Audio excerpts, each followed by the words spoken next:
వాగర్ధావివ సంపృక్తౌ వాగర్ధ ప్రతిపత్తయే జగత పితరౌ వందే పార్వతీ పరమేశ్వరౌ. హరి ఓం. పరమేశ్వర స్వరూపైన సభకి నమస్కారం. ద్రోణాచార్యుల వారు అర్జునుని యొక్క పట్టుదలకి, పూనికకి, చేసేటటువంటి నిరంతర సాధనకి ప్రీతి పొందినవాడై బ్రహ్మశిరోనామకాస్త్రాన్ని అర్జునుడికి ఉపదేశం చేశాడు. ఎప్పుడైతే బ్రహ్మశిరోనామకాస్త్రం కూడా ఉపదేశం చేశాడో ఇంచుమించుగా అర్జునుడు ద్రోణాచార్యుల వారితో సమాన స్థాయిని పొందాడు విద్యలో. ఇప్పుడు ద్రోణుడు అర్జునుడిని ప్రత్యేకంగా గురుదక్షిణ అడిగాడు. నాకు ఈ దక్షిణ నువ్వు ఇవ్వవలసి ఉంటుంది అని. ఏ దక్షిణ అడిగారు అంటే, ఆయన నా యుద్ధంబు చేయునప్పుడు నాతో ఎన్నడూ ప్రతియుద్ధంబు చేయుకుండుము, ఇది నాకు గురుదక్షిణ అనినా అర్జునుండు వల్లేని ఆచార్యునకు నమస్కరించి దాని కొడంబడియే. నేను యుద్ధం చేసేటప్పుడు నువ్వు ఎప్పుడూ కూడా నాతో ప్రతియుద్ధం చెయ్యకూడదు. అంటే నేను యుద్ధం చేస్తున్నప్పుడు నువ్వు నాతో యుద్ధానికి రాకూడదు. ఇది నువ్వు నాకు ఇవ్వవలసినటువంటి గురుదక్షిణ. అయితే ఇలా అడగచ్చా ద్రోణాచార్యుల వారి శిష్యుణ్ణి? ఇంత విలువిద్య నేర్పాడు కదా, ఇంత విలువిద్య నేర్పిన తరువాత నువ్వు మాత్రం ఎప్పుడూ నాతో యుద్ధానికి రాకూడదు అనేటటువంటి మాట ద్రోణాచార్యుల వారు అడగవచ్చా అంటే, దాని అర్థం సహజంగా ఏమని తోస్తుంది మనకి? ఒకవేళ ద్రోణాచార్యుల వారు అర్జునుడి మీద బాణాలు వేసినప్పటికీ కూడా అర్జునుడు తిరిగి బాణప్రయోగం చెయ్యకూడదు ద్రోణాచార్యుల వారి మీద. అది మొదటి నిబంధన. రెండు, తనంత తానుగా అర్జునుడు ద్రోణుడి మీదకి యుద్ధానికి వెళ్ళకూడదు. ఇప్పుడు సాధారణంగా లోకంలో యుద్ధం అనేటటువంటిది సంభవిస్తే అది గురువు కానివ్వండి, ఇంకొకరు కానివ్వండి, ప్రతిపక్షంలో ఉన్నప్పుడు యుద్ధం చెయ్యకుండా ఉండడం ఎలా సంభవిస్తుంది? కురుక్షేత్ర యుద్ధమే వచ్చింది, లేదా ఆ ఉత్తర గోగ్రహణం వచ్చింది. అటువంటి సమయాల్లో దుర్యోధనుడి పనుపన ద్రోణాచార్యుల వారు నిలబడి ఉన్నప్పుడు అర్జునుడు ద్రోణుడితో యుద్ధం చెయ్యకుండా నిగ్రహించుకోవడం అసలు ఎలా సాధ్యం అవుతుంది? పైగా నీవు నాతో యుద్ధం చెయ్యకూడదు అనేటటువంటి మాట యొక్క అర్థం ఎప్పుడూ ద్రోణుడితో అర్జునుడు తలపడకూడదు అన్నదే నిజమైతే, అది గురువుకి శిష్యుడికి కూడా చాలా పెద్ద అపవాదు తీసుకొస్తుంది. అది గురు శిష్య సంబంధానికి ఒక కళంకాన్ని తీసుకొస్తుంది. ఎందుచేత అంటే, ఇంత గొప్ప విద్య నేర్పినటువంటి గురువు శిష్యుడు నేర్చుకున్నటువంటి విద్య వలన భయపడుతున్నాడు అని అర్థమవుతోంది. ఇన్ని అస్త్రాలు నేను అర్జునుడికి ఇచ్చాను, ఇప్పుడు అర్జునుడే ఒకవేళ నాతో యుద్ధానికి వస్తే ఆయన యొక్క విలువిద్యా పాటవం ముందు నేను నిలబడగలనో నిలబడలేను. అప్పుడు అర్జునుడు నన్ను దునుమాడవచ్చు, ఆయనతో సమానంగా నేను యుద్ధం చెయ్యలేకపోవచ్చు. అందుకే ఇంత స్థితికి అర్జునుడిని తీసుకొచ్చిన తరువాత అసలు అర్జునుడు నాతో యుద్ధం చెయ్యకూడదు అని గురుదక్షిణ పుచ్చుకుంటే ఇక అసలు అర్జునుడు నాతో యుద్ధానికి రాడు అన్న భావన ద్రోణాచార్యుల వారికి ఉందనుకోండి, అది గురు పదవికి కళంకం వచ్చిందా లేదా? అది గురువుగారు అటువంటి మాట అడగనూకూడదు, అర్జునుడు ఇవ్వనూకూడదు. ఎందుకని అంటే, దుర్యోధనుడి పనుపున ద్రోణాచార్యుల వారు నిలబడి యుద్ధం చేస్తున్నప్పుడు అర్జునుడు ద్రోణుడితో యుద్ధం చెయ్యడానికి సిద్ధపడకపోతే అధర్మం నెగ్గుతుందా, ధర్మం నెగ్గుతుందా? అధర్మం నెగ్గుతుంది. అయినప్పుడు నేను యుద్ధం చెయ్యను అని అర్జునుడు అనకూడదు, నువ్వు యుద్ధం చెయ్యకుండా ఉండాలి అని ద్రోణుడు అడగనూకూడదు. ఒకవేళ అడిగితే గురువు దోషాన్ని తీసుకొచ్చినట్టు తను ఉన్న పదవికి. అలా మాటిస్తే శిష్యుడు దోషాన్ని తీసుకొచ్చినట్లు. ఎందుకని అంటే, ధర్మం కోసం నిలబడవలసి వచ్చినప్పుడు గురువైనా సరే యుద్ధం గురువుతోనైనా యుద్ధం చెయ్యవలసిందే. అయితే మీకు ఇక్కడ ఒక ధర్మమీమాంస వచ్చే అవకాశం ఉంటుంది. బహుశా ద్రోణుడు ఒక అందుకు అడిగి ఉండవచ్చండి, ద్రోణాచార్యుల వారు బ్రాహ్మణుడు కదా, బ్రాహ్మణుడితో యుద్ధం చేస్తే అర్జునుడు, ఒకవేళ అర్జునుడు ద్రోణుణ్ణి చంపితే బ్రహ్మవధ కావట్లేదా? గురువుని వధించినట్లుగా పాపం రావట్లేదా? గురువధా పాపము, బ్రహ్మహత్యా దోషము శిష్యుణ్ణి చుట్టుకుంటాయన్న ఉద్దేశ్యంతో నువ్వెప్పుడూ నాతో యుద్ధం చెయ్యవద్దు, అని ద్రోణాచార్యుల వారు అన్నారు అని సిద్ధాంతం చేసే ప్రయత్నం చేశామనుకోండి, సర్వధర్మములు చెప్పగలిగినటువంటి మహాపురుషులు మహాభారతంలో ఇద్దరు కనపడతారు.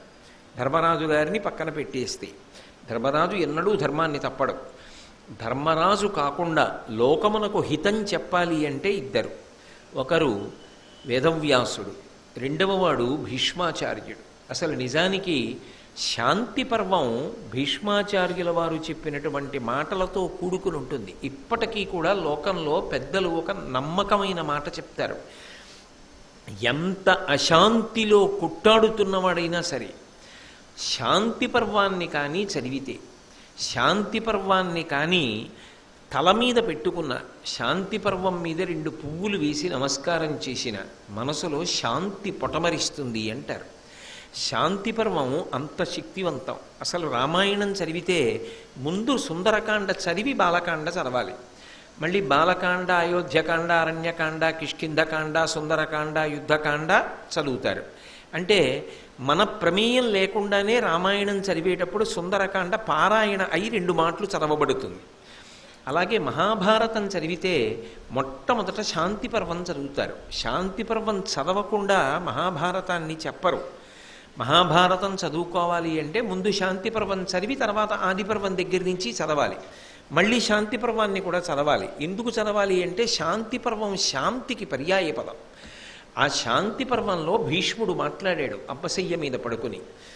లోకానికి కావలసిన సమస్త ధర్మములను అందించినది ఏది అంటే శాంతి పర్వం. ఆ శాంతి పర్వంలో వ్యాసుడు అందించాడు, భీష్ముడు అందించాడు.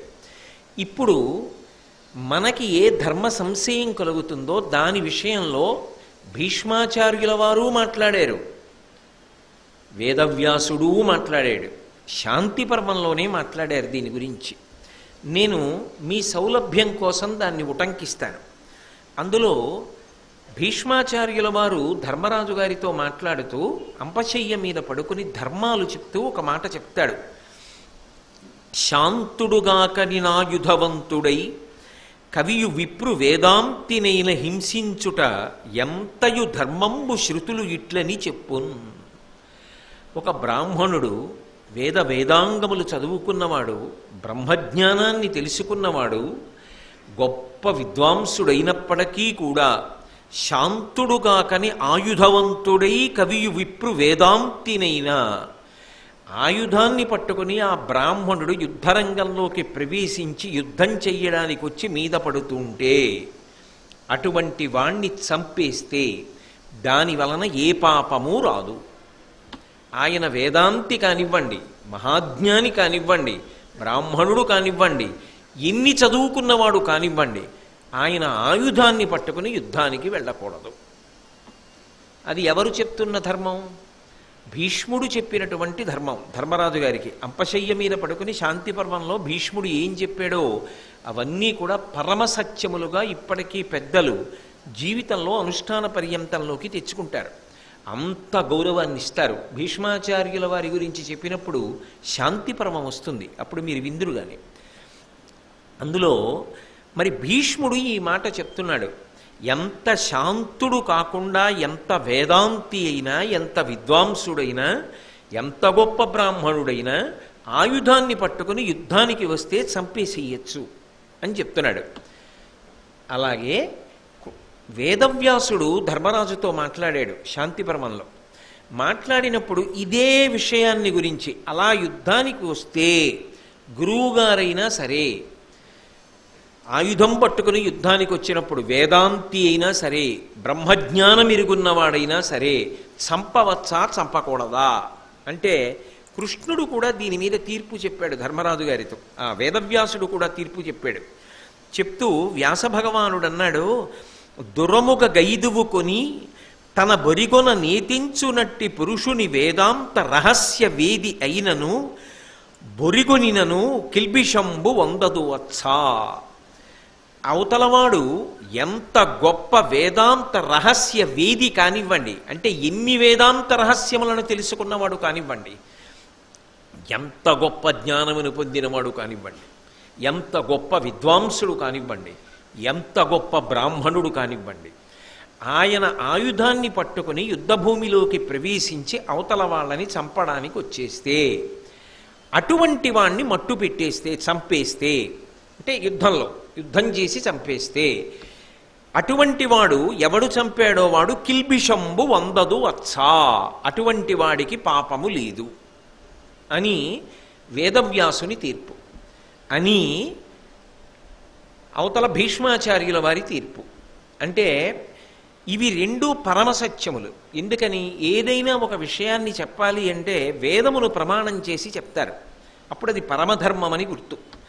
అందుకే భీష్ముడు మాట్లాడేటప్పుడు పద్యాన్ని పూర్తి చేస్తూ ఒక మాట వాడాడు, శృతులు ఇట్లని చెప్పున్ అన్నాడు. శృతి అంటే వేదం, వినడానికి ఆధారం చెవి. వేదం పుస్తకం చదువుకుని నేర్చుకోరు, వేదం గురువుగారి దగ్గర కూర్చోవాలి. గురువుగారు స్వరం చెప్తారు.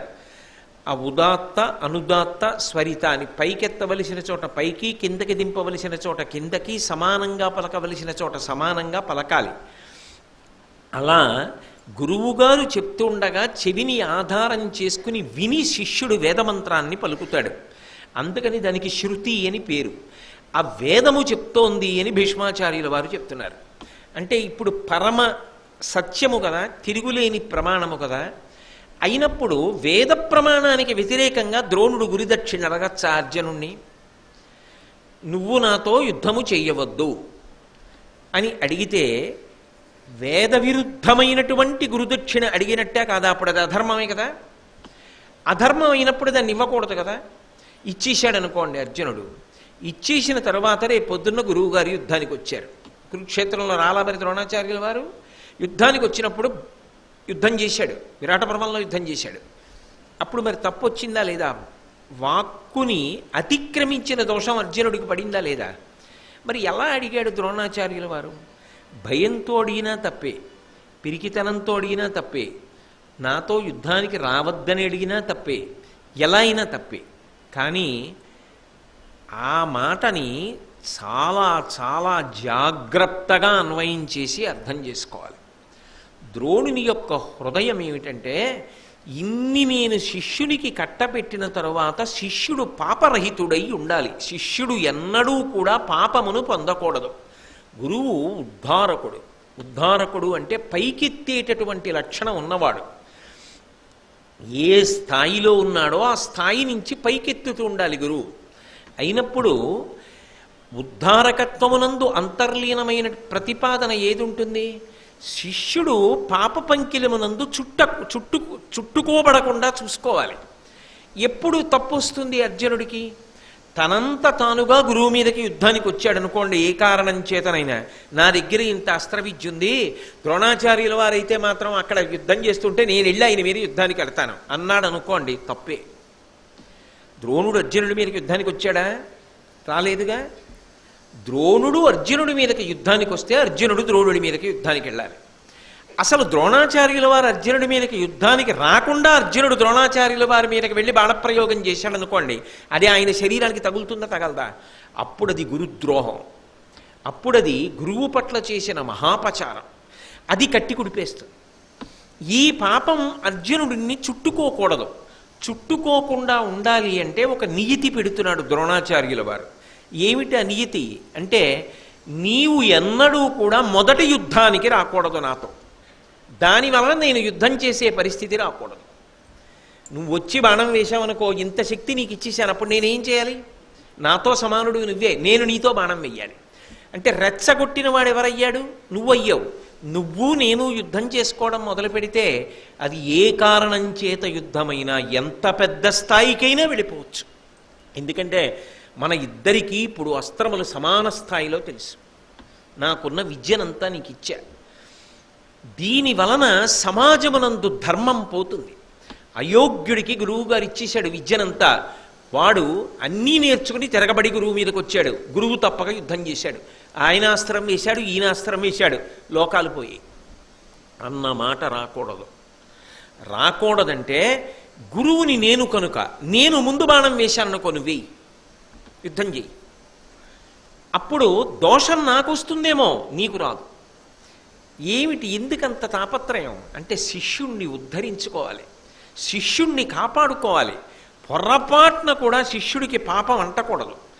లోకములు పాడయ్యాయన్న నింద అర్జునుడికి అంటకుండా చూసుకోవాలి. తొందరపడి ఏ కారణం చేత ఎప్పుడూ కూడా అర్జునుడు ద్రోణాచార్యుల వారి మీదకి మొదట యుద్ధానికి రాకూడదు, వచ్చి ఆయన మీద బాణం వేయకూడదు. మరి ఎప్పుడు వేయాలి అంటే, ద్రోణుడు మొదట బాణం వేశాడు అనుకోండి అర్జునుడి మీదకి, అప్పుడు అర్జునుడు బాణాలు వేయచ్చు, అప్పుడు యుద్ధం చేసుకోవచ్చు.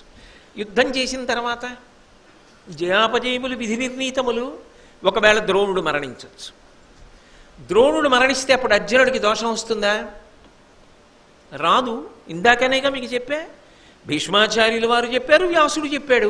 ఆయన ఎంత బ్రాహ్మణుడైనా, ఎంత గురువైనా, ఎంత విద్వాంసుడైనా, ఎంత విద్య నేర్పిన వాడైనా ఆయుధాన్ని పట్టుకుని యుద్ధానికి వచ్చి శిష్యుడి మీద బాణం వేశాడు.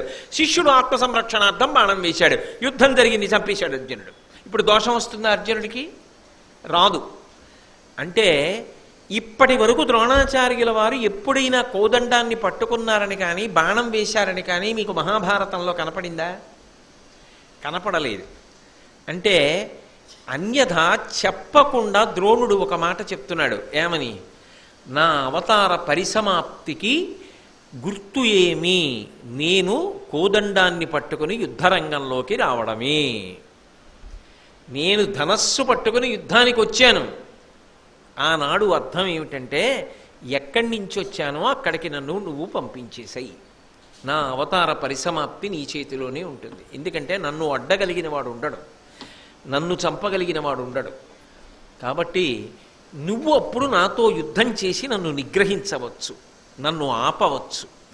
నేను పడిపోవడం అంటూ జరిగితే అలాగే పడిపోతాను. ఎందుకని? క్షత్రియులకి విలువిద్య నేర్పుతారు. నేర్పినప్పుడు ఆ విలువిద్యలో ఉండేటటువంటి మొదటి నియమం ఏమిటంటే, ఒక బలహీనుణ్ణి రక్షించడానికి క్షాత్రమున్నవాడు యుద్ధం చేసి బాణపు దెబ్బలతో చచ్చిపోవాలి తప్ప పిరికి పందయ్యి ఇంటికి పారిపోకూడదు. ఇంతమందికి ఈ విద్య నేర్పిన ద్రోణుడు తానే ఒకవేళ ధనస్సు పట్టుకుని యుద్ధానికి వస్తే అలాగే మరణించాలని కోరుకుంటాడు కదా. అప్పుడు అలా కొట్టగలిగిన వాడివి నువ్వే. దృష్టజ్యుమ్నుడు అలా కొట్టలేడు. ఎందుకు కొట్టలేడు అంటే అర్జునుడితో సమానుడు కాడు. నిజానికి ద్రోణాచార్యుల వారు ధనస్సు పట్టుకుని పూర్తి స్థాయి యుద్ధం చేయిస్తుండగా కారణజన్ముడైన దృష్టజ్యుమ్నుడు ద్రోణాచార్యుల వారిని వధించలేడు. నిగ్రహించడం అంటూ జరిగితే నువ్వు ఒక్కడివే నిగ్రహించగలవు. కానీ అది ఇవాళ నీకు తెలిసింది కాబట్టి, ఇన్ని అస్త్రాలు ఇచ్చాను కాబట్టి తొలి బాణం నీ నుండి నా మీద పడకూడదు, మహాపాపం సంక్రమించి పాడైపోతావు. అప్పుడు నిన్ను నిగ్రహించడానికి నేను రెండో బాణం వేసి యుద్ధం జరిగితే లోకాలు పాడైపోతే మన ఇద్దరికీ అప్రతిష్ట వస్తుంది. మహానుభావుడు ఎంత దూరం ఆలోచించాడో, శిష్యుణ్ణి ఎంత ఉద్ధరించుకున్నాడో. కేవలం అస్త్రాలు చెప్పడం కాదు, కేవలం విలువిద్య చెప్పడం కాదు, ఎంత కట్టడి చేశాడో చూడండి. ఇంత కట్టడి చేశాడు కాబట్టే ఎన్నడూ కూడా గురువు కానీ శిష్యుడు కానీ అప్రతిష్ట పొందవలసినటువంటి అగత్యం కానీ, లేదా ఏ కారణం చేత కూడా ఇద్దరి మధ్య నిష్కారణ యుద్ధం ప్రారంభం అవడానికి అవకాశం కానీ కలగకుండా ద్రోణాచార్యుడు నిగ్రహించగలిగాడు. అయితే ఈ పాఠం బాగా అర్థమవ్వాలి అంటే సంస్కృత భారతంలో ఒక వాక్యాన్ని ప్రయోగించారు. అందులో యుద్ధేహం ప్రతియోధ్యవ్య యుధ్యమానస్త్వ యానఘా అన్నారు. అంటే ఎప్పుడైనా సరే యుద్ధం అనేటటువంటిది నేను ప్రారంభం చేసి నీ మీద బాణాలు వేస్తే నువ్వు బాణాలు వెయ్యాలి తప్ప నీ అంత నువ్వుగా నా మీద బాణప్రయోగం చెయ్యవద్దు. యుద్ధేహం ప్రతియోద్ధవ్య యుధ్యమానస్త్వ యానఘా. అనఘా అంటే పాపములు లేనివాడా, నేను బాణమును వేసినప్పుడు నువ్వు బాణమును వెయ్యి. అందుకని ఇంత విశాల హృదయంతో ఆయన పిరికివాడై కాదు, గురు శిష్య సంబంధం కీర్తి ప్రతిష్టలతో వర్ధిల్లాలని, శిష్యుడు పాప పంకిలంలో చిక్కుకోకుండా ఉండాలని అర్జునుడి దగ్గర ప్రత్యేకమైనటువంటి గురుదక్షిణ రూపంలో ఈ మాట పుచ్చుకున్నాడు. ఈ మాట పుచ్చుకోవడం ద్వారా ఒక గురు పదవిని అలంకరించిన వాడిగా ద్రోణాచార్యుల వారు సమున్నతమైనటువంటి రీతిలో మరింత కాంతివంతమై కీర్తితో శోభించాడు. అంత గొప్పగా శిష్యుణ్ణి ఉద్ధరించుకుని. ఆ తరువాతి కాలంలో ద్రుపదుడు ఆలోచన చేశాడు. మీకు తెలుసుగా, ద్రుపదుడు అంటే ద్రోణాచార్యుల వారి యొక్క బాల్య స్నేహితుడు. ఒకప్పుడు ద్రోణుడు తన యొక్క కుమారుడైనటువంటి అశ్వత్థామ పాల కోసం ఏడుస్తుంటే, స్నేహితుడు కదా ఆదుకోపోతాడా, 4 ఆవులు దూడలైనా ఇవ్వకపోతాడా అని చెప్పి వెడితే అవమానించి పంపించినటువంటి ద్రుపదుణ్ణి పట్టి తీసుకురావడమే గురుదక్షిణ అని అడిగితే, కురుపాండవ వీరులు అందరూ కలిసి వెళ్ళి యుద్ధం చేసి కౌరవులు ఓడించలేకపోయినా అర్జునుడు భీముడు వెళ్ళి ద్రుపదుణ్ణి ఓడించి రథం యొక్క ఇరుసుకి కట్టి తీసుకొచ్చి ద్రోణాచార్యుల వారికి గురుదక్షిణ చెల్లించి మాట నిలబెట్టుకున్నారు. తనని అంత అవమానించినా కూడా నిజానికి ద్రోణాచార్యుల వారు ప్రతీకారం తీర్చుకోలేదు. ఆయన తలుచుకుంటే ద్రుపదుణ్ణి రాజ్యభ్రష్టుణ్ణి చేయగలడు. ఆయన తలుచుకుంటే ద్రుపదుణ్ణి అప్పుడే సంహరించగలడు. ఆయన తలుచుకుంటే తన శిష్యులకు చెప్పి శాశ్వతంగా ద్రుపదుణ్ణి కారాగారవాసంలో ఉంచగలడు.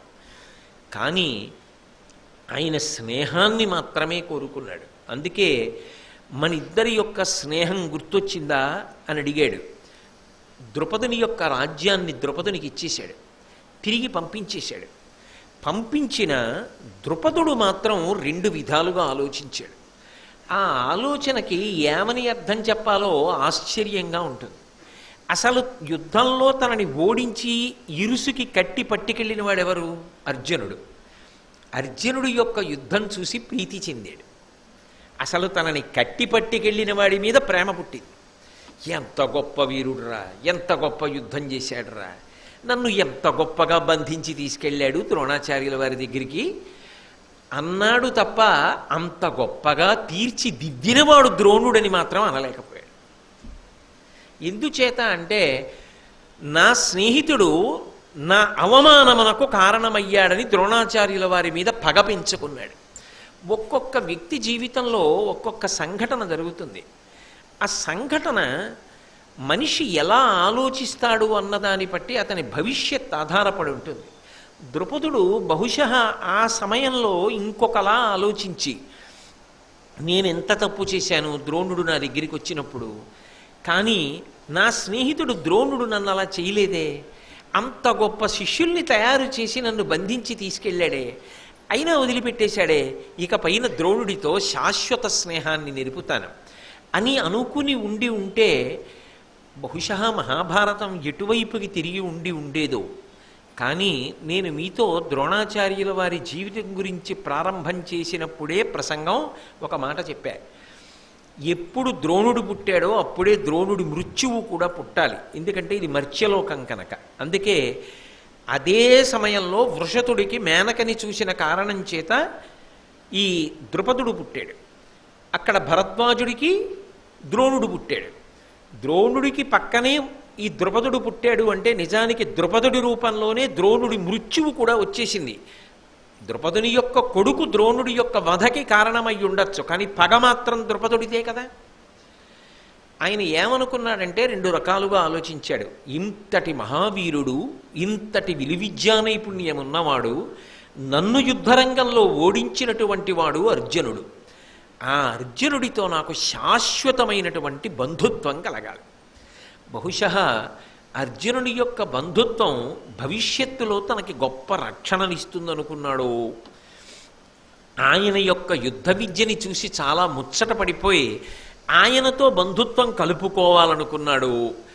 కానీ ఆయన ఏం ఆలోచించాడంటే, అర్జునుడికే భార్య కావలసినటువంటి కుమార్తెని నేను కనాలి.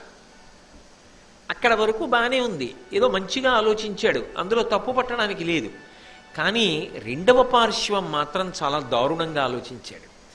ద్రోణుడు చూపించిన స్నేహభావాన్ని ద్రుపదుడు చూపించలేకపోయాడు. ఇప్పుడు ద్రోణుణ్ణి వధించగలిగినటువంటి కుమారుడు ద్రుపదుడికి కావాలి. ఆయన లక్ష్యం ఏమిటంటే ద్రోణుణ్ణి వధించాలి. నిజానికి ద్రోణుడు ద్రుపదుణ్ణి వధించాడా? వధించలేదు. కానీ ఆయన ఏమనుకున్నాడంటే, నన్ను చంపేస్తే బాగుండేది, చంపిన కన్నా ఎక్కువగా చంపేశాడు అవమానం చేసి. తన శిష్యుల ముందు నన్ను కట్లు విప్పి వెనక్కి పంపించేశాడు. అంటే చంపిన కన్నా ఎక్కువ అవమానం కదా. బ్రతికించి చంపాడు, కాబట్టి ద్రోణుడు బ్రతకకుండా చంపాలి. కానీ నా శక్తి చాలదు, నేను ద్రోణుడిని ఎదుర్కొనలేను. ద్రోణుడి శిష్యుడైనటువంటి అర్జునుడు అల్లుడైనా ద్రోణుణ్ణి చంపుతాడని నమ్మకం లేదు. ఎందుకంటే గురువు అపారమైన ధర్మనిష్ట కలిగినవాడు. గురువు పేరు చెప్తే పొంగిపోతాడు అర్జునుడు. ఆ శిష్యుడి పేరు చెప్తే గురువుగారు పొంగిపోతారు. ఒక్కనాటికి అర్జునుడు చంపడు. నిజం కూడా అంతే. ఎందుకనంటే నిజంగా ద్రోణాచార్యుల వారిని సంహరించాలనుకుంటే సంహరించగలిగిన శక్తి ఉన్న అర్జునుడికి ఆ ఆలోచన ఎన్నడూ రాలేదు. గురువుగారిని చంపుదామన్న ఆలోచన రాలా. ఎందుకంటే ఆ గురువు అంటే అంత ప్రాణం అర్జునుడికి. ఒక్కనాటికి చంపడం. నాకు అల్లుడు అవుతాడు, అల్లుణ్ణి చేసుకోగలను ఓ కూతుర్ని కని. అది కూడా ఏదో కూతుర్ని కని గాను. అర్జునుడు పెళ్లి చేసుకోవాలి అంటే ఆమె కారణజన్మురాలయ్యి ఉండాలి. అంత గొప్ప కూతుర్ని పొంది అర్జునుణ్ణి అల్లుణ్ణి చేసుకుంటా. అంత గొప్ప కొడుకుని పొంది ద్రోణుణ్ణి సంహరిస్తా. తాను చెయ్యలేనిది తన కొడుకు ద్వారా సాధించాలనుకున్నాడు. ఆత్మావై పుత్రనామాసి, తానే కదు తన కుమారుడి రూపంలో భూమి మీద తిరుగుతాడు అని వేదవాక్యం. కాబట్టి ఇప్పుడు ఈ రెండు ఎలా సాధించాలి అని ఆలోచించాడు. బాగా ఆలోచిస్తే ఆయనకి ఏం తట్టిందంటే ద్రోణాచార్యుల వారి దగ్గర ఉన్నటువంటిది అపారమైనటువంటి విలువిద్య. ఆయన దగ్గర తయారైన వాళ్లే తప్ప ఈ ప్రపంచంలో ఆ రోజులలో ఎవడైనా, భారతదేశం కాదు సుమండి, ఏ దేశం నుంచి ఎవరొచ్చి విలువిద్య నేర్చుకున్నా ద్రోణాచార్యుల వారి దగ్గరే నేర్చుకున్నారు ఆ రోజుల్లో. అంటే యావత్ ప్రపంచానికి విలువిద్య నేర్పి కీర్తి సంపాదించి ఈ దేశాన్ని అంత పై స్థాయిలో నిలబెట్టిన ఘనత ద్రోణాచార్యుల వారిది. అటువంటి ద్రోణుణ్ణి చంపగలిగిన దిట్టెక్కడున్నాడు? ఎక్కడా లేడు. ఆయన్ని చంపగలిగిన వాడు లేడు. ఆయన్ని చంపాలంటే ఒకటే మార్గం, ఆయన చచ్చిపోవాలనుకోవాలేమో అంతే. ఎందుకు అనుకుంటాడు? కాబట్టి ద్రోణుణ్ణి చంపగలిగిన వాడంటే వాడు కారణజన్ముడై ఉండాలి. వాడు లౌకికంగా జన్మించిన వాడు ఎవ్వరూ కూడా ద్రోణుడి దగ్గర విద్య నేర్చుకుని ద్రోణుణ్ణే చంపాలి అంటే అంత గొప్ప పటుత్వం ఉన్నవాడు ఎప్పటికి పుడతాడు. పుట్టినవాడు అంత గొప్పవాడు అవుతాడని ఎక్కడ నమ్మకం? అందుకని వాడు కారణజన్ముడు కావాలి అంటే నాకు కూడా బ్రాహ్మణ సహాయము కావాలి. ఇది కేవల క్షాత్రము వలనో కొడుకుని కూతుర్ని కండం వల్ల జరిగేది కాదు. ఇందులో బ్రాహ్మణ సహాయం అవసరం.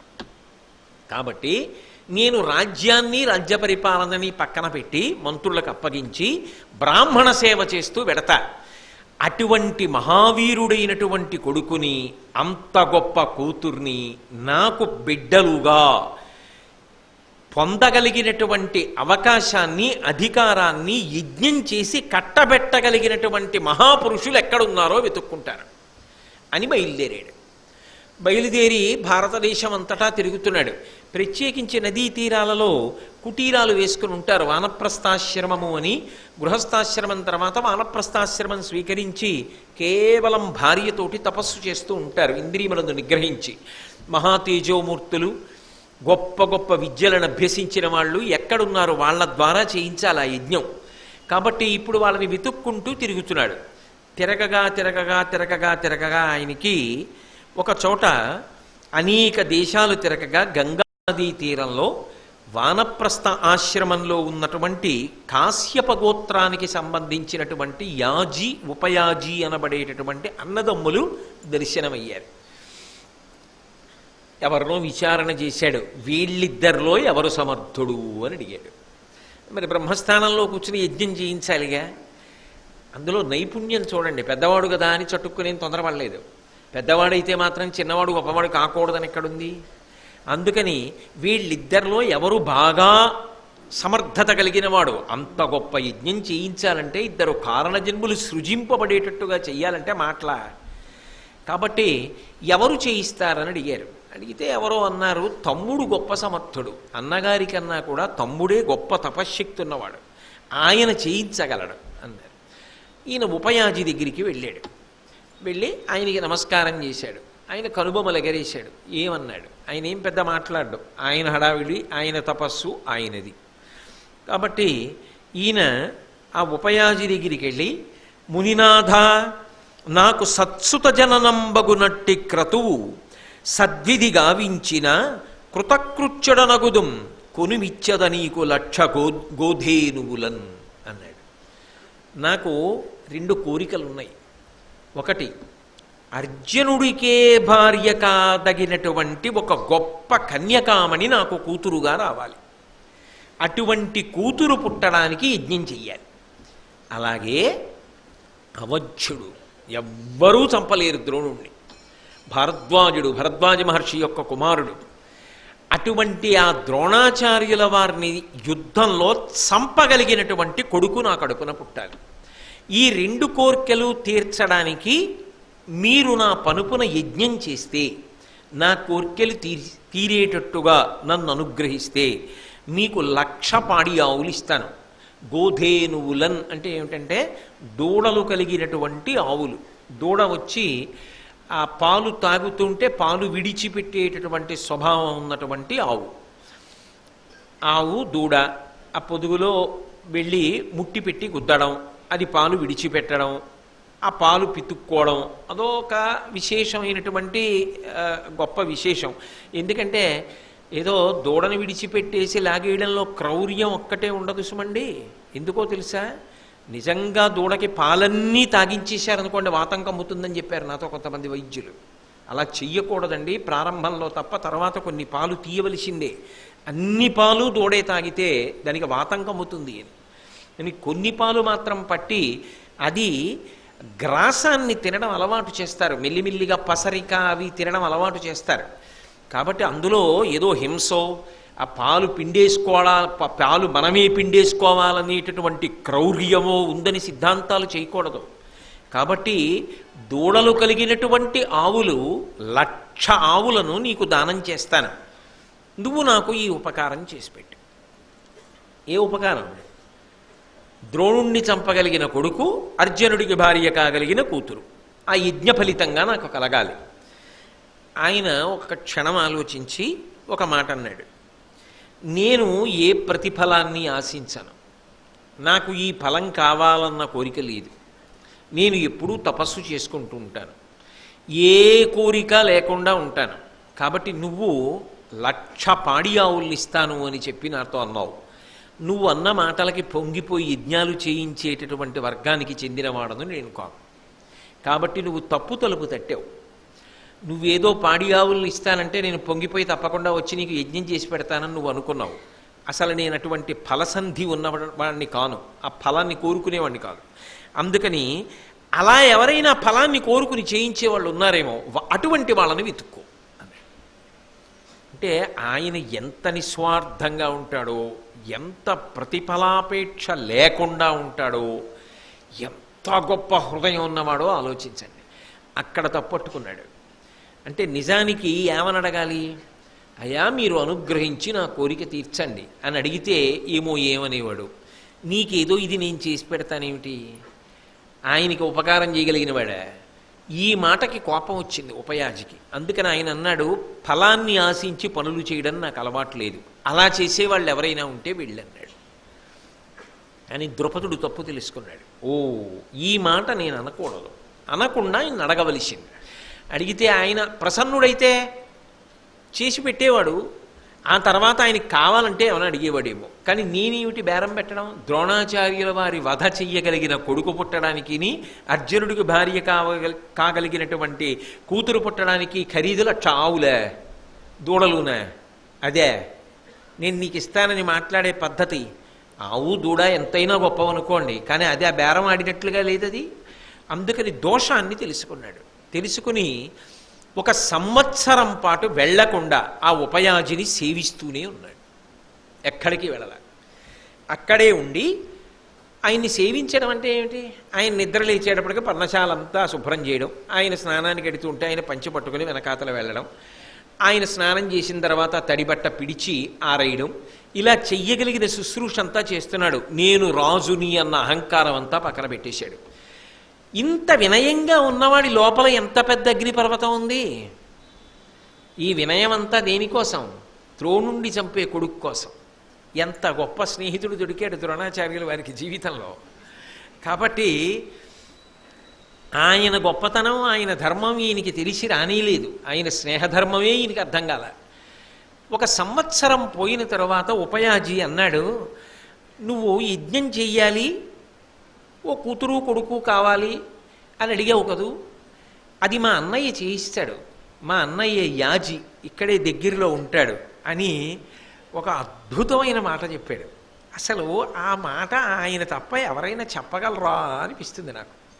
ఆయన అన్నాడు, అనగచరితుడు మా ఎన్న వనములోన చనుచునొక్కనాడు ఒక్క పండొనరగాంచి కునియే శుచియగు శుచియగాదని ఎరుగబడని భూమి తలంబుపై పడినదాని.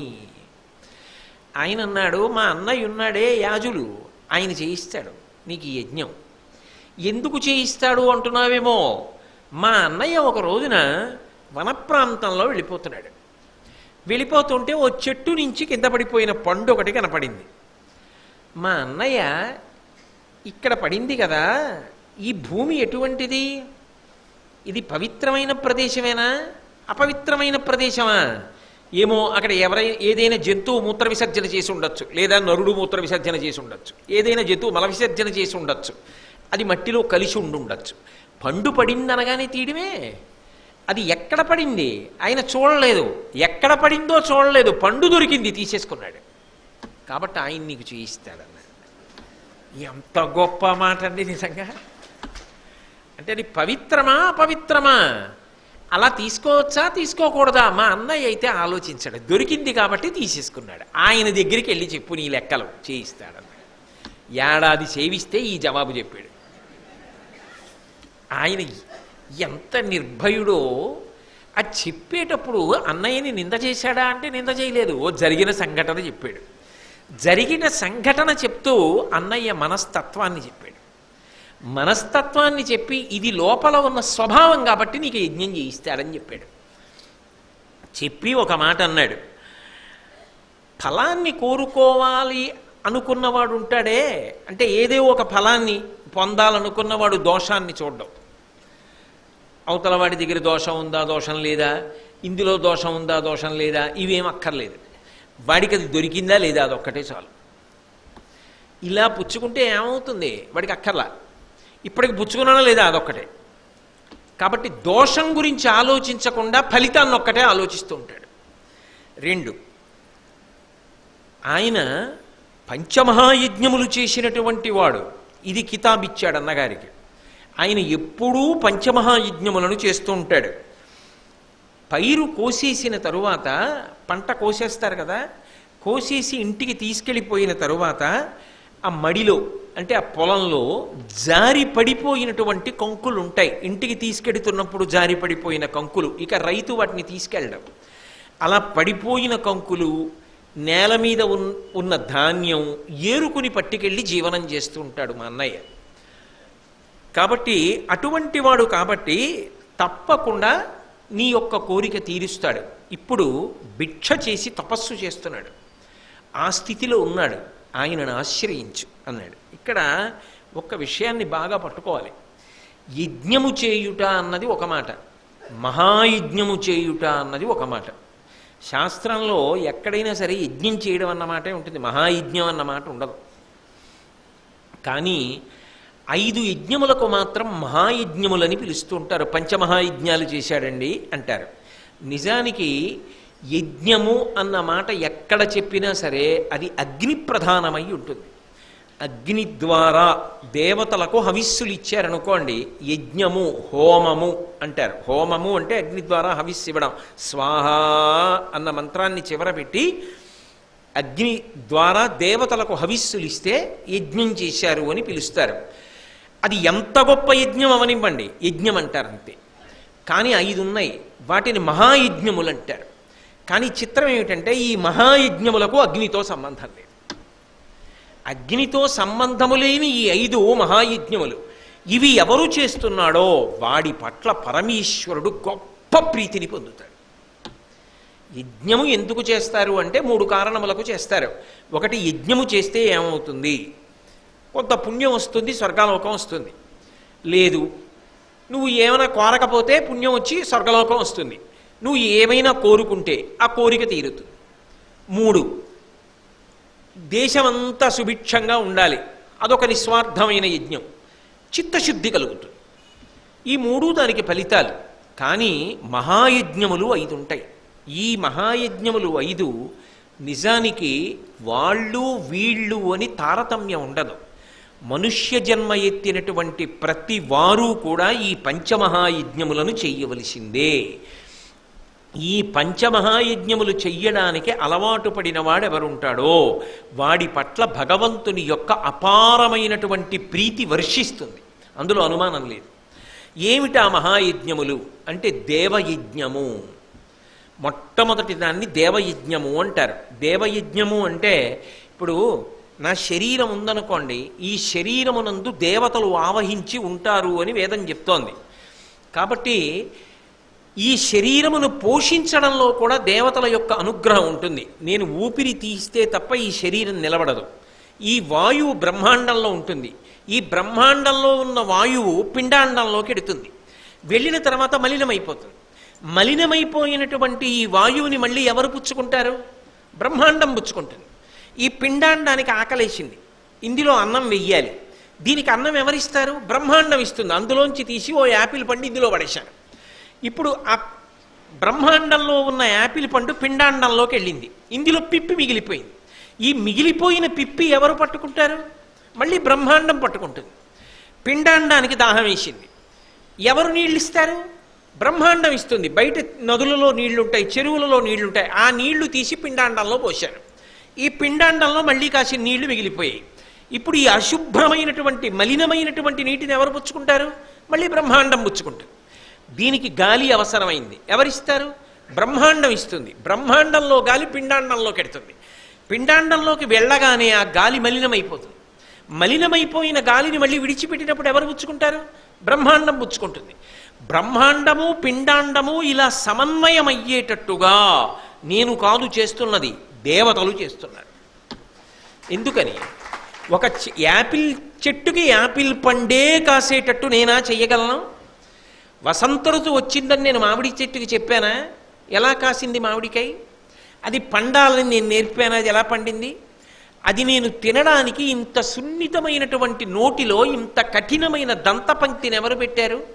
దాని మధ్యలో రసాంకురములతో మెత్తని నాలుకను ఎవరు పెట్టారు? పళ్ళు అంత కటకట నములుతుంటే నాలుక అందులోకి వెళ్లకుండా జాగ్రత్తగా తోస్తుంటే మళ్ళీ కంఠంలోకి జారిపోవడానికి వీలుగా లాలాజనం దవడల్లోంచి పుట్టేటట్టుగా ఎవరు చేశారు? అది జారి లోపలికి వెళ్ళిన తర్వాత సూక్ష్మక్రిములు మరణించడానికి రసాయనములు పుట్టి జీర్ణమయ్యేటట్టు ఎవరు చేశారు?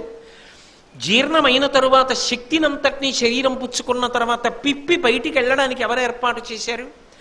ఇదంతా చేసిన వారు ఎవరో ఒకడు ఉండకుండా మాత్రం జరగదు. నేను ఒక ఇంటికి వెళ్ళి ఎవరండి లోపల అన్నాను, ఎవరూ లేరండి అన్నారు. ఎవరూ లేరండి అంటే దాని అర్థం ఏమిటి? ఇంట్లోంచి ఏ పని పిల్లో చెప్పింది, ఇంట్లో ఎవరూ లేరండి అంటే యజమాని లేడు, యజమానురాలు లేదు, గురు పౌర్ణమికి ఏదో పూజ చేసుకోవడానికి వెళ్ళారు. మరి ఇంట్లో ఎవరున్నారు? పని పిల్ల ఉంది, నీకు నాతో ఏం పని ఉంటుంది? కాబట్టి ఇంట్లో ఎవరూ లేరండి. ఇంట్లో ఎవరూ లేరండి నిజమా? ఉండేనా చెప్తున్నారు ఈ మాట? ఉన్నది ఎవరూ లేరండి అని చెప్తోంది అంటే నీకు కావలసిన వారు లేరు. ఇంట్లో ఉండి ఎవరూ లేరండి అన్నది ఎంత సత్యమో వ్యావహారికంలో, పైకి కనపడకపోయినా ఎవరో ఉంటేనే ఇది జరుగుతోందన్నది అంత సత్యం. కాబట్టి ఆ ఉన్నవాడు కంటికే కనపడాలనుకుంటే ఆ భక్తితో ఉన్నవాడికి కనపడతాడు ఒక్కొక్కసారి. వేదాహమేతం పురుషం మహాంతం ఆదిత్యవర్ణం తమసస్తుపారే సర్వాణి రూపాన్ని విచిత్య ధీర నామాని కృత్వాభివదన్యదాస్తే అంది వేదం. కనపడ్డాడు ఒక్కొక్కసారి. అప్పుడే అవతారాలుగా వచ్చాడు. పరిత్రాణాయ సాధూనాం వినాశాయ దుష్కృతాం ధర్మ సంస్థాపనార్థాయ సంభవామి యుగే యుగే ఆయనే చెప్పాడు. కాబట్టి ఆ ఉన్నాడనబడుతున్నవాడు ఎవరున్నాడో వాడికి కొంత ప్రీతితో పూజ చేస్తాడు. అయ్యా నువ్వు ఇంత ఉపకారం చేస్తున్నావు, ఇదిగో ప్రీతితో చేస్తున్నారు కనుక, సాత్విక భావనతో ఉన్నారు కనుక కొండంత దేవుడికి కొండంత నైవేద్యం పెడతారా? ఓ చిన్న బెల్లంగడ్డ, ఆయన అన్నీ తయారు చేస్తే మనం ఆయనకి ఏమిస్తాం? ఓ బెల్లంగడ్డ పెట్టి ప్రేమతో అయ్యా పుచ్చుకోండి అంటే చాలరా నేను సంతోషించానంటాడు. అందుకు నైవేద్యం. ఇంకా సంతోషం కలిగితే యజ్ఞం చేసి హవిస్సు దేవతలకు ఇస్తారు మంత్రపురస్సరంగా, దాన్ని దేవయజ్ఞము అంటారు. బ్రహ్మార్పణం బ్రహ్మహవిహి అని కదూ, ఏది తింటున్నా అది ఈశ్వరార్పణమస్తు అనుకుని తినడం. ఈ లోపల ఈశ్వరుడు ఉన్నాడు, వాడికి ఇది చెందుగాక అనుకుని ఒకసారి నోట్లో వేసుకుంటారు, తింటారు. అంటే అలా చెయ్యడాన్ని దేవయజ్ఞం అంటారు. ఇంట్లో పూజ చేసి నైవేద్యం పెట్టండి, తినేటప్పుడు ఇది భగవంతుడి అనుగ్రహం అనుకోండి, యజ్ఞం చేసి దేవతలకి హవిస్సివ్వండి, దాన్ని దేవయజ్ఞము అంటారు. ఇది మహాయజ్ఞము. ఎందుకని? అందులో ఒక గొప్ప లక్షణం ఉంది, కృతజ్ఞత. కృతజ్ఞత అన్న మాట లేదనుకోండి, మనిషికి పశువుకి ఏమిటి తేడా? ఒకసారి ఒక ఉపకారం చేసిన వాడిని గుర్తు పెట్టుకుని స్మరిస్తే కృతజ్ఞత. వాడెవరో నాకు తెలియదు, కానీ నేను రాత్రి నిద్రపోయినప్పుడు వాడు ఊపిరి తీయిస్తున్నాడు. వాడెవరో నాకు తెలియదు, కానీ నేను తిన్నది జీర్ణం చేస్తున్నాడు. వాడెవరో నాకు తెలియదు, కానీ నా లోపల నీళ్ళు అయిపోయాయని నాకు తెలియదు. నీ లోపల నీళ్ళు అయిపోయాయని దాహం రూపంలో నాకు చెప్పాడు. నా లోపల పదార్థం అయిపోయిందని నాకు తెలియదు, ఆకలి రూపంలో మంట పుట్టించి వాడు చెప్పాడు, లోపల పదార్థం అయిపోయింది, నీరసపడిపోతున్నావు, తినమని చెప్పాడు. నేను అదే పనిగా తిరుగుతుంటే బడలిపోయావు, నిద్రపొమ్మని ఆవలింత రూపంలో చెప్పాడు. నేను నాలుక రుచికి వశపడి ఎక్కువ తినేస్తే త్రిడుపు రూపంలో చెప్పాడు, ఇక తినకు కడుపు పట్టదు అన్నాడు. వాడెవరో నాకు ఇన్ని ఉపకారాలు చేస్తున్నాడు. వాడు నాకు కనపడి ఉండి ఉండకపోవచ్చు, కానీ వాడొకడు ఉన్నాడని నేను నమ్ముతున్నాను. కాబట్టి వాడికి నేను ప్రీతితో చేసినటువంటి నైవేద్యం కానీ యజ్ఞం కానీ ఇవి దేవయజ్ఞము అని పిలుస్తారు.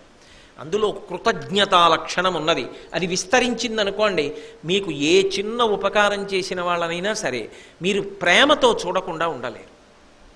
అప్పుడు ప్రేమ భావన మిగులుతుంది మనుషుల మధ్య. ఆ ప్రేమ భావన ఏం చేస్తుంది? శాంతికి కారణమవుతుంది. అందుకే అది మహాయజ్ఞములలో మొదటిది. అందుకే దేవయజ్ఞము, రెండవది పితృయజ్ఞము. ఇవాళ ఈ శరీరం ఉండబట్టి కదూ నేను భారతం చెప్తున్నాను, ఈ శరీరం ఉండబట్టి కదూ భారతం చదువుకుంటున్నాను, ఈ శరీరం ఉండబట్టి కదూ దేవాలయంలోకి వచ్చాను. ఈ శరీరం ఉండడానికి కారణం ఎవరు?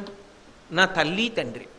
వారు ఉన్నంతకాలం భక్తితో వాళ్ళని సేవించడం, వాళ్ళ శరీరం పడిపోయిన తరువాత ఆ రోజు జ్ఞాపకం పెట్టుకుని వాళ్ళకి శ్రాద్ధకర్మ చేయడం, స్వధామంత్రంతో వాళ్ళకి ఇవ్వవలసినటువంటి పదార్థాన్ని వాళ్ళకి అందించడం.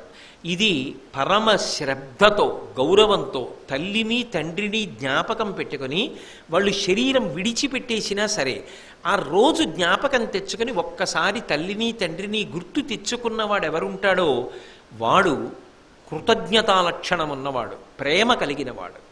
తన ఉండడానికి ఎవరు కారణమో వాళ్ళని స్మరించి కన్నుల నీరు నింపినవాడు. రాముడంతటి వాడు దశరథ మహారాజు గురించి ఏడ్చాడు. తల్లి తండ్రి పట్ల ఆ గౌరవం చూపించలేకపోతే ఇక ఆ జీవితానికి ఏం ప్రయోజనం ఉంటుంది? కనీసం 364 రోజులు నువ్వు సంతోషంగా గడిపినా వాళ్ళేం కాదనలేదు. వాళ్ళ శరీరం పడిపోయిన రోజు జ్ఞాపకానికి తెచ్చుకొని ఇవాళ వాళ్ళ శరీరం పడిపోయినప్పుడు కూడా నా బిడ్డలు సంతోషంగా ఉండాలని కోరుకుంటూ ఆఖరి ఊపిరి విడిచిపెట్టారే, బ్రతికున్నంత కాలం అంత ప్రేమతో నన్ను సాకి పెంచి పెద్ద చేశారే, అటువంటి తల్లిదండ్రుల శరీరం విడిచిపెట్టిన రోజు అని గుర్తు పెట్టుకుని శ్రాద్ధకర్మ చేసిన వాడు ఎవరున్నాడో వాడు పితృయజ్ఞమును చేసినవాడు. అథవా ఆ దేవతార్చన చేసినప్పుడు పూజ చేసినప్పుడు వాళ్ళకి తర్పణ విడిచిపెట్టాలి. పితృతర్పణ అని ఈ బొటన వేలు వీధిగా నీళ్లు విడిచిపెడతారు, పితృతర్పణ చెయ్యాలి, అది పితృయజ్ఞం అంటారు. అలాగే భూతయజ్ఞం. మనతో పాటుగా ఈ ప్రపంచంలో ఎన్నో భూతములు ఎన్నో ప్రాణులు బ్రతుకుతున్నాయి, వాటి వల్ల నేనేం ఉపకారం పొందానండి అని అనడానికి వీల్లేదు. వసంత ఋతువులో నా ఇంట్లో నేను తిరుగుతుంటే ఎక్కడో 2 వీధుల అవతలున్న మామిడి చెట్టు మీద కోయిల కూసింది. నేను అక్కడ నిలబడి అబ్బా కోయిల ఎంత బాగా కూస్తోందో అని విన్నానా? ఆ కోయిల పాట విని నేను సంతోషించానా?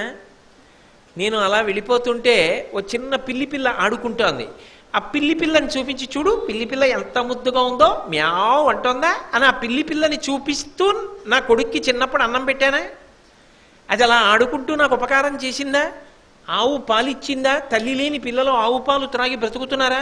ఆ ఆవు పాలతో అభిషేకం చేసి నేను పుణ్యాన్ని మూట కట్టుకుంటున్నానా? మరి ఈ సమస్త భూతములు నాకు ఉపకారం చేస్తున్నవేగా. అసలు ఉపకారం చెయ్యనిదే ఉంది లోకంలో? ఒక చీమ క్రమశిక్షణని నేర్పుతుంది.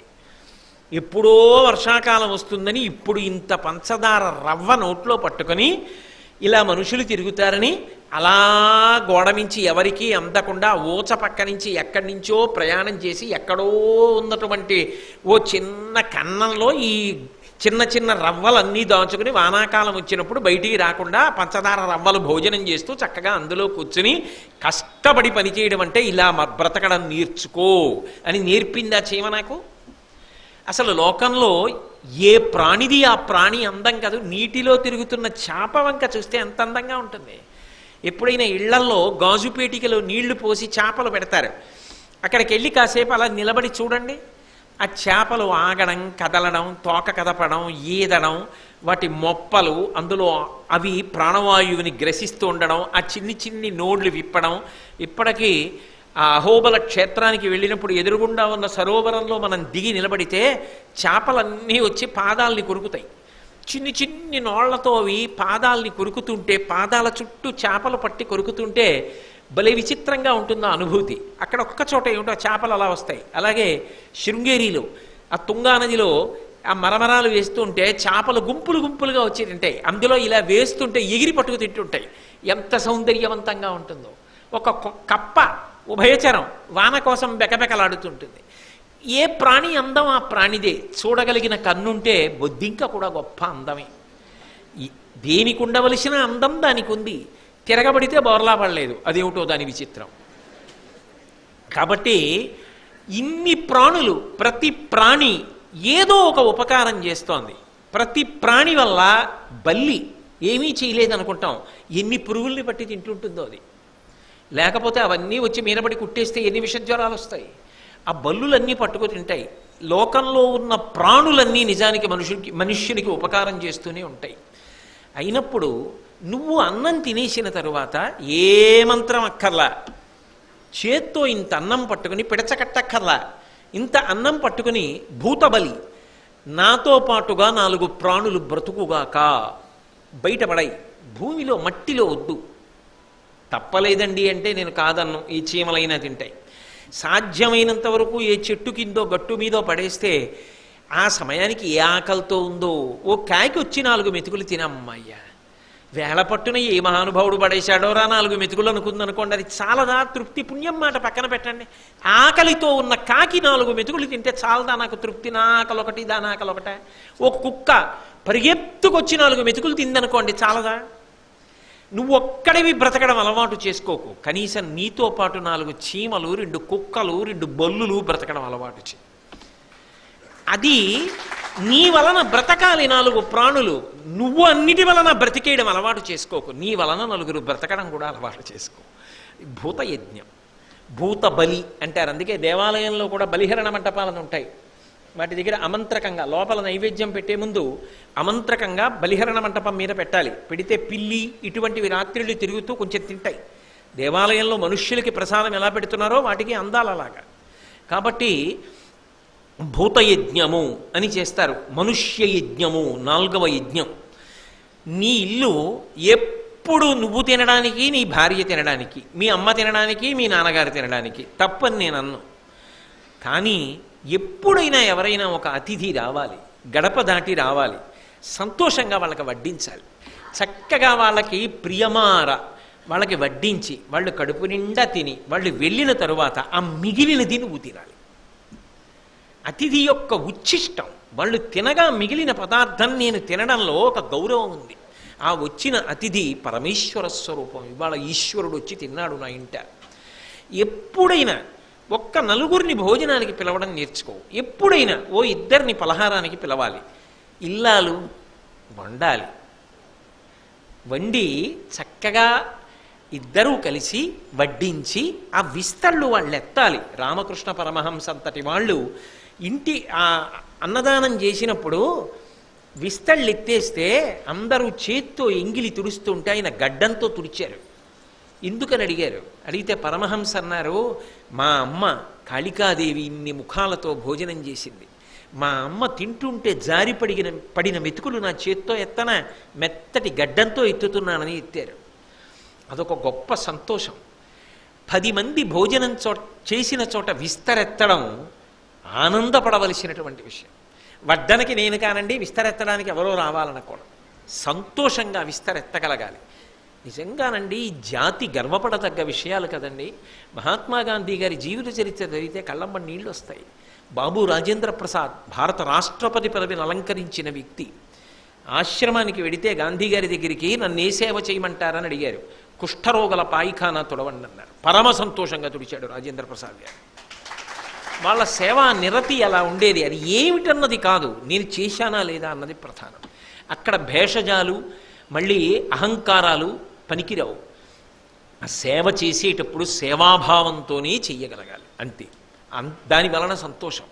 అందుకే నలుగురిని ఇంటికి పిలిచి అన్నం పెట్టడం, ఇంటికి ఎవరైనా వస్తే సంతోషంగా ఓ పండో కాయో వాళ్ళ చేతిలో పెట్టడం, ఓ పసిపిల్లు వస్తే ఓ మధుర పదార్థం పెట్టడం.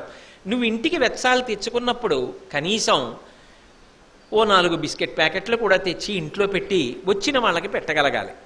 డొక్కా సీతమ్మ గారు తూర్పుగోదావరి జిల్లాకి గర్వకారణం, మహాతల్లి. లండన్ వరకు పాకింది ఆవిడ కీర్తి. లండన్లో బ్రిటిష్ చక్రవర్తి పట్టాభిషేకం చేసుకుంటూ డొక్కా సీతమ్మ గారి ఛాయాచిత్రాన్ని పంపించమని ఆవిడ ఛాయాచిత్రానికి పూలమాల వేసి పట్టాభిషేకం చేసుకున్నాడు. అటువంటి తల్లి ఇంటికి ఎవరైనా వస్తే భోజనం చేయమనేది ముందు. అమ్మా భోజనం చేసి వచ్చామంటే పోనీ ఒంటికి మంచిది, కాస్త పాత చింతకాయ పచ్చడి నాకండని చేతిలో పచ్చడి వేసి నాకిస్తే కానీ పంపించేది కాదు ఆవిడ. ఇంటికి వచ్చిన వాళ్ళకి కాస్త కాయో పండు ఏదైనా పెట్టు. సేవ ఎంతైనా చేస్తామండి, ఎవరికి మాత్రం మేము పెట్టాం. మేము వండం, మా ఇంట్లో వండి పెట్టడం ఉండదు. ఎక్కడైనా ఎవరైనా వండి పెడుతుంటే మేము వెళ్ళి సేవ చేస్తాం. కొంతవరకు మంచిది, కానీ కొంత ఎదగాలి. నీ ఇంట నువ్వు కూడా వండి పెట్టడం నేర్చుకోవాలి. అంతేగాని అస్తమానం ఎక్కడో ఎవరో వండి పెడుతుంటే సేవ ఒకటే చేస్తాను అనకు. నీ ఇంట నువ్వు కూడా వండి నలుగురికి పెట్టడం నీకు చేత కావాలి. కాబట్టి అది మనుష్య యజ్ఞం. బ్రహ్మయజ్ఞం అని ఒకటి ఉంటుంది. ఋషులు వాళ్ళేం కోరుకోలేదు. వాళ్ళు కేవలం మనుష్య జాతి మంచి గుణాలు పొందాలి అని ఎన్నో గ్రంథములను రచించి మనకిచ్చారు. వాళ్ళేం బిరుదులు కోరుకోలేదు, వాళ్ళేం ప్రతిఫలం కోరుకోలేదు, వాళ్ళే తాంబూలం కోరుకోలేదు. ఇంత గొప్ప భారతాన్ని ఇచ్చిన వ్యాసుల వారు 58 రూపాయల కట్నం కోరుకోలేదు, పంచల్చాప అడగలేదు. నా జాతికి భారతం ఉత్తరోత్తర మంచి గుణాలు నేర్పాలి అని చెప్పి భారతాన్ని రచించి ఇస్తే కవిత్రయం అనువదించి ఇచ్చింది. నీ ఇంట వేదం చదవడం నీకు రావాలి. ఒకవేళ వేదం చదవకపోతే కనీసం రామాయణం ఇంట్లో ఉండాలి. అది వేదోపబ్రహ్మణం. ఒక్క శ్లోకం అయినా చదవాలి. రామాయణం చదవకపోతే భారతం చదవాలి, పంచమ వేదం. భారతం చదవకపోతే భాగవతం అయినా చదవాలి. ఇంట్లో ఎన్ని బొమ్మలో ఉండొచ్చు, ఎన్నో సంబారాలు ఉండొచ్చు, బోలెడన్ని చీరలు ఉండొచ్చు, బోలెడన్ని బట్టలు ఉండొచ్చు, బోలెడన్ని నగలు ఉండొచ్చు. కానీ ఇంటికి వచ్చేటప్పటికీ యజమాని సంస్కారాన్ని చెప్పేది యజమాని యొక్క పుస్తకాలు. ఇన్ని పుస్తకాలున్నాయి, ఇన్ని పుస్తకాలు చదివాడు ఆయన, ఒక జ్ఞాన భాండాగారం. ఎన్ని విషయాలు చెప్పగలడో, ఎన్ని పుస్తకాలు చదివాడు.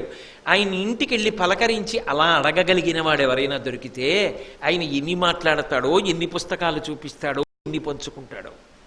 కాబట్టి అలా మంచి పుస్తకాలు ప్రయత్నపూర్వకంగా చదవడం అంటే చదవడం కోసం చదవడం కాదు, అర్థం చేసుకుని లోపల నిలబెట్టుకోవడానికి చదవడం. లోపల నిలబడింది అనుష్ఠాన పర్యంతంలోకి తెచ్చుకోవడానికి చదవడం, గుణాలుగా మార్చుకోవడం. అది బ్రహ్మయజ్ఞం. ఈ 5 యజ్ఞములు చెయ్యడానికి మంత్రములు లేవు సుమా. ఈ 5 యజ్ఞములు చెయ్యడానికి మనుష్యుడవై మనుష్యత్వం ఉంటే చాలు. దానికి స్త్రీ పురుష పండిత పామర కుల మత వర్ణ వర్గ ధనిక పేద విచక్షణ లేనే లేదు. మనిషిగా పుట్టిన ఎవరైనా ఈ 5 యజ్ఞములు చేయవచ్చు. నిజానికి ఈ 5 యజ్ఞములు ఎవరు నిరంతరం చేస్తున్నారో వాళ్ళ పట్ల పరమేశ్వరుడు గొప్ప ప్రీతి పొందుతాడు. అందుకే వీటిని పంచమహాయజ్ఞములు అని పిలుస్తాడు. గొప్పగా చెప్పుకున్నాడు ఉపయాజి. మా అన్న యాజులున్నాడే, ఆయన ఈ 5 మహాయజ్ఞములను చేస్తూ ఉంటాడు. ఆయన భిక్షాన్నాన్ని స్వీకరిస్తున్నాడు. ఇప్పుడు వెళ్ళు, ఆయన్ని కలుసుకో. ఆయన నీ కోరిక తీరుస్తాడు. ద్రుపదుడా, ఆయన చేయించగలడు యజ్ఞం. ఎందుకు యజ్ఞం? మళ్ళీ వెనక్కి రండి. అర్జునుడికి భార్య కాగలిగినటువంటి కుమార్తె, ద్రోణుణ్ణి సంహరించగలిగిన కొడుకు, వాళ్ళిద్దరూ కావాలి అంటే యజ్ఞం చెయ్యాలి. యజ్ఞము ద్వారా రావాలి. ఆ యజ్ఞము చేయించగలిగినటువంటి ఘనుడు సమర్థుడు ఆ యాజులు. కాబట్టి మా అన్నయ్య దగ్గరికి వెళ్ళు. ఇప్పుడు ఉపయాజి చెప్పాడు కాబట్టి మళ్ళీ గబగబా యాజుల దగ్గరికి వెళ్ళాడు. వెళ్ళి ఆయన దగ్గర నిలబడి మళ్ళీ ఇదే మాట అడిగాడు. మునినాథ, నాకు సత్సుత జననం బగునట్టి క్రతువు సద్విధిగా వించిన కృతకృత్యుడనగుదుం కొనిమిచ్చద నీకు 1,00,000 గోధేనువులన్. అన్నయ్య అయితే ఒప్పుకుంటాడని చెప్పాడుగా తమ్ముడు, అందుకు చెప్పాడు నీకు 1,00,000 పాడియావులు ఇస్తా, దూడలతో ఉన్న ఆవులు. నాకు యజ్ఞం చేయించు, నాకు అందులోంచి కొడుకు కూతురు రావాలి, దాని ప్రయోజనం అది. అందుకని నాకు అలా చేయిస్తావా? అలా చేయించడం ఎందుకు అంటే భరతవంశాచార్యుడు భరద్వాజుండు నాకపాయము చేసెన్ ఘోరాజి అతని నోర్చు నపార పరాక్రమ సుపుత్రు బడయగవలయున్. నాకు భరతవంశాచార్యుడు, భరతవంశానికి అంతటికీ కూడా విలువిద్య నేర్పినటువంటి ఆచార్యుడున్నాడే ఆ ద్రోణుడు, ఆయన భారద్వాజుండు, భరద్వాజుని యొక్క కుమారుడు నాకు అపాయము చేశాను, నాకు కీడు చేశాడు. కీడు చేశాడే? ఆయనకి అసలు కీడు చేసే ఉద్దేశం ఉందా? పాపం స్నేహితుడు, బుద్ధి మరల్చుకో, మన ఇద్దరం ఎప్పట్లా స్నేహంగానే ఉందామని విడిచిపుచ్చాడు. కాదుట అవమానం చేసేట. నేను చెప్పే కదా, ఒక్కొక్క సంఘటనని సక్రమంగా తీసుకోగలిగితే మనిషి బాగుపడతాడు. ఒక్కొక్క సంఘటనని తీసుకోవలసిన రీతిలో తీసుకోలేదనుకోండి, వాడు బాగుపడలేడు. వాడి దృష్టికోణం అంతే, అలాగే అర్థమవుతుంది వాడికి. కాబట్టి నాకు ఆయన అపాయము చేసిన కీడు చేశాడు ఆ ద్రోణాచార్యుల వారు. కాబట్టి ఘోరాజియతని నోర్చు నపార పరాక్రమ సుపుత్రు బడయగవలయున్. ఘోరాజీ అంటే ఘోరమైనటువంటి యుద్ధంలో ఆ ద్రోణుణ్ణి సంహరించగలిగినటువంటి కుమారుడు నాకు కావాలి. అటువంటి కొడుకు పుట్టాలి. అర్జునుడికి భార్య కాగలిగిన కూతురు కావాలి. అటువంటి యజ్ఞం చెయ్యాలి అని మళ్ళీ చిన్న అనుమానం. ద్రోణుడంటే ఏమనుకుంటున్నావో సామాన్యుడు కాడు. ఆయన షడరత్ని ధనుర్ధరుడు, ఎయ్యడ అజితుడు కాన వాని హీనుంగా చేయుడు నాకు చతుర్వర్గము వడయుటయని వృషత సుతుడు ప్రార్థించే మునిన్. ఆ ద్రోణాచార్యుడున్నాడే 6 మూరల ధనస్సు పట్టుకుంటాడు. అంత పెద్ద ధనస్సు పట్టుకుని ఉంటాడు. ఆయన ఓడిపోవడం అన్నమాట లేదు. ఆయన ఓడడు, ఎన్నడూ ఓటమి లేనివాడు, 6 మూరల ధనస్సుని పట్టుకున్నటువంటి వాడు. అటువంటి వాణ్ణి చంపగలిగినటువంటి కొడుకు నాకు కానీ పుట్టాడనుకో, నాకు చతుర్విధ పురుషార్థములు దక్కేసినట్టే, ధర్మార్థ కామ మోక్షములు 4 దొరికినట్టేట. ఆ కక్షకి ఏమైనా అర్థం ఉందా? ఇంత కష్టపడి యజ్ఞం చేసి అదే పొందవలసింది. అయితే ఇక్కడ ఒక్కటి ఆలోచించాలి. ఎంత గొప్ప ద్రోణుడైనా పడిపోవాలిగా. పడిపోకపోతే మళ్ళీ ఎందులోంచి వచ్చాడో అందులోకి వెళ్ళిపోవద్దు ఆ అంశ. అందుకని ఇంత గొప్ప యజ్ఞం చేస్తే తప్ప అంత గొప్ప అవతార పురుషుణ్ణి పడగొట్టడం కుదరదు. ఆయనే సామాన్యుడా? భరతవంశానికి అంతటికీ గురు పదవిలో నిలబడినవాడు. ఆయన్ని పడగొట్టడానికి మళ్ళీ ఇంత ప్రయత్నము జరగవలసి వచ్చింది. అందుకని ద్రుపదుడి బుద్ధిని భగవంతుడు అలా మార్చి ఉంటాడు. అలా నా కోసం యజ్ఞం చెయ్యాలి అనగానే ఆయన అన్నాడు, తప్పకుండా, ఇదిగో ఈ సంభారములు ఇవన్నీ సిద్ధం చేసుకో. యజ్ఞం చేసేటప్పుడు రాజుగారి పక్కన కూర్చోడానికి అధికారమును పొందినటువంటి ఆమెను పత్ని అని పిలుస్తారు. నీ యొక్క ధర్మపత్ని కోకిలాదేవితో కలిసి యజ్ఞం చేద్దువుగానివి. ధర్మపత్ని పక్కన ఉంటే తప్ప యజ్ఞం చేయడం కుదరదు. కాబట్టి కోకిలాదేవిని, ధర్మపత్నిని పక్కన కూర్చోపెట్టుకుని యజ్ఞం ప్రారంభం చేయి. ఈ యజ్ఞమంతా పూర్తయిపోయిన తర్వాత ఆ యజ్ఞము చేత తృప్తి పొందినటువంటి యజ్ఞపురుషుని యొక్క అనుగ్రహం చేత, అగ్నిహోత్రుని అనుగ్రహం చేత తప్పకుండా నీ కోరిక నెరవేరుతుంది, నీకు అటువంటి కొడుకు కూతురు పుడతారు అని యజ్ఞం చేయించాడు. ఇప్పుడు ఆ యజ్ఞంలోంచి మొట్టమొదట కుమారుడు పుట్టాడు. వాడు ఎటువంటి వాడు? ఏదో క్యారమని ఏడుస్తూ పుట్టిన పసిపిల్లాడు కాడు వాడు. వాడు జ్వాలాభీలాంగుడు, కరవాల బృహచ్చాపధరుడు, వరవర్మ కిరీటాలంకారుడు, వహ్నియపోల రథారూఢుడొక్క పుత్రుడు పుట్టెన్. ఆ అగ్నికుండంలోంచి పుడుతున్నటువంటి కొడుకు ఒక పెద్ద జ్వాల, మంట పైకి లేస్తే ఎలా ఉంటుందో అంత కాంతివంతమైనటువంటి పిల్లవాడు, యవ్వనంలో ఉన్నవాడు పైకి వచ్చాడు. ఆయన కరవాల బృహచ్చాపధరుడు, చేతిలో పెద్ద కత్తిని, ఒక పెద్ద ధనస్సుని పట్టుకొని, వరవర్మ కిరీటాలంకారుడు, కవచం కట్టుకొని, పెద్ద కిరీటం ఒకదాన్ని పెట్టుకొని, వహ్నియపోలే అగ్నిహోత్రం లాంటి కాంతితో రథారూఢుడొక్కడు, పుడుతూనే అగ్నిహోత్రంలోంచి రథం పుట్టి రథం మీద ఆయన కూర్చుని పైకి వచ్చాడు. రథారూఢుండొక్క పుత్రుడు పుట్టెన్ అంటే ఈ దేశంలో మంత్రశక్తి చేత ఎంత అనితర సాధ్యమైన విషయములను సాధించారో చూడండి.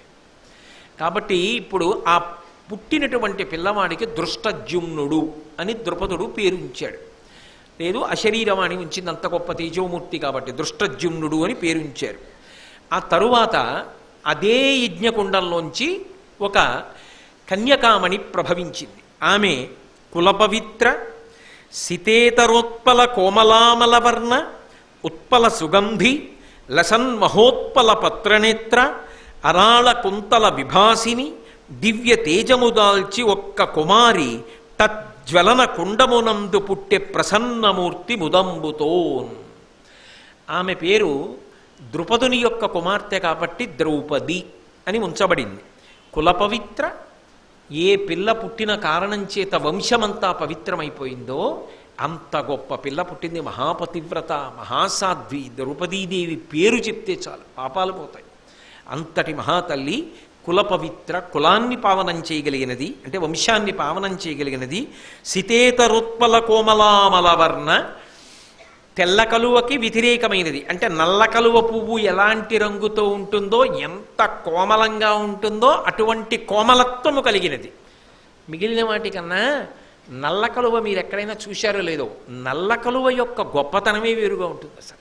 ఎందుకంటే మీరు ఎప్పుడైనా నల్ల కలువని ఇలా దగ్గరగా పెట్టుకున్నారనుకోండి ముఖానికి, చల్లతనం తగులుతుంది.